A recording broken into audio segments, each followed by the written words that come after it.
Knowles on the News. Susan Knowles.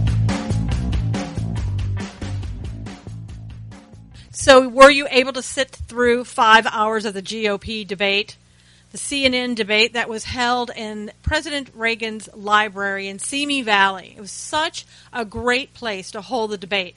You know, the backdrop behind the candidates was Air Force One that President Reagan had flown on when he was president. It really was such a beautiful setting, a beautiful plane. It was wonderful to see the candidates there. You know, in the first debate, I called them the JV team. There were 4 candidates: Jindal, Santorum, Graham, and Pataki.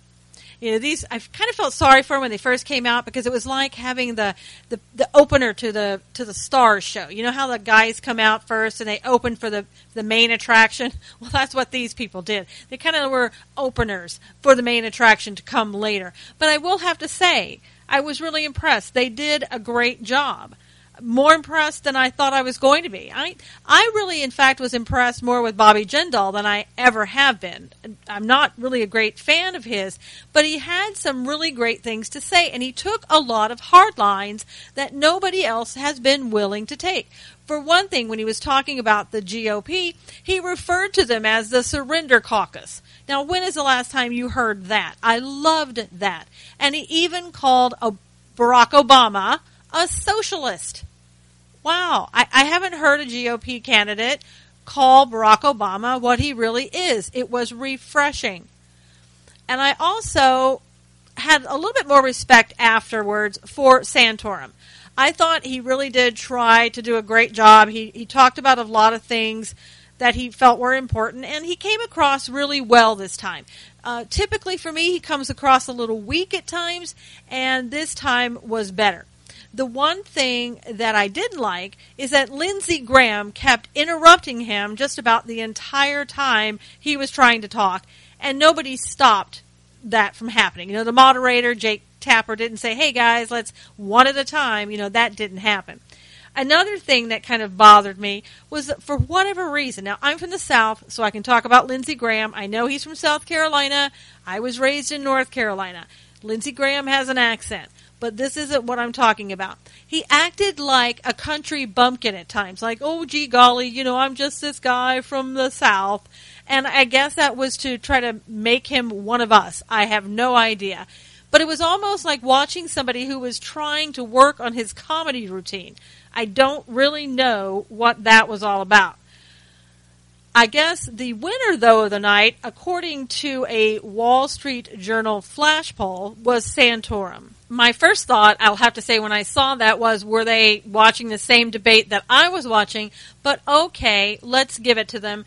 They said out of 61% of 1,302 people, thought Santorum was the winner. Now, maybe they asked all Democrats. I don't know.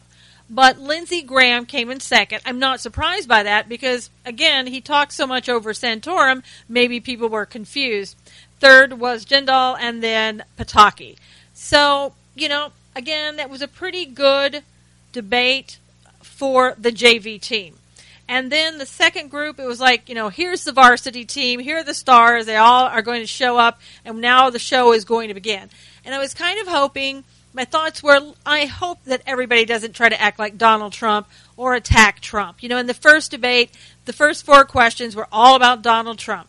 Well, true to form in that second debate, they started out, Donald Trump, Donald Trump, Donald Trump. It's so amazing how people just continue to focus on Donald Trump. Let's stop focusing on Donald Trump and let's get down to the real issues. And I think that enough people in the second debate really kept bringing it up and saying, you know what, we've got things to talk about. Let's focus on that. Kind of let's get off of Trump and let's get on to the main questions. Let's quit fighting each other. You know, every now and then you'd see Trump and Bush kind of fighting back and forth. It was like, okay, boys, let's just quit fighting. Go to your rooms now. Let's make up and quit fighting. You know, it was ridiculous. We don't need to see that as our country falls apart because of Obama's policies. We certainly, last thing that we need to see is 2 GOP presidential candidates acting like middle school kids. And I will have to admit, when they all walked out, I kept thinking to myself, why is Jeb Bush here? Somebody tell me, why is he here? There were a few good lines of the night, though, I will have to say. And I think one really funny line came from Ben Carson when he said, if I'm ever invited to the White House, I'd probably have to have a food tester. I thought that was great. People laughed. People got it. And it was a wonderful line and brought a lot of levity. I thought Ben Carson did a really good job. He came across as very intelligent and just understanding more about what it means to be the president.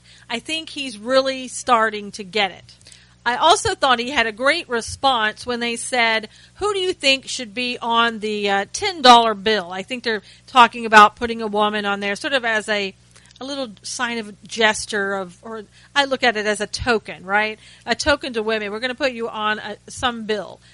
He said, the woman that I would put on that bill is my mother, because my mother, who was not a victim, raised her children not to be victims. And if you've ever read his story, it is a great story. Now, Carly Fiorina had a great answer as well. She said, you know what, as women, we don't need sort of a token gesture. We just need, as women, to be able to do the same thing that we want to do, like men do or whatever. We want to be able to do the same things and just have the career and life that we want. I thought that was a really good response. Women don't need a symbolic gesture.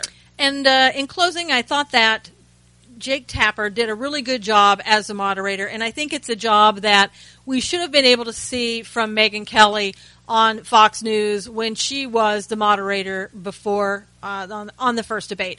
We really should have seen that. I hope you learned a lot from the debates. I hope you're learning more about the candidate of your choice. I hope you'll keep watching the debates and continue to determine who really needs to get the presidential candidate nomination. Until next time, it's Susan Knowles for Knowles on the News.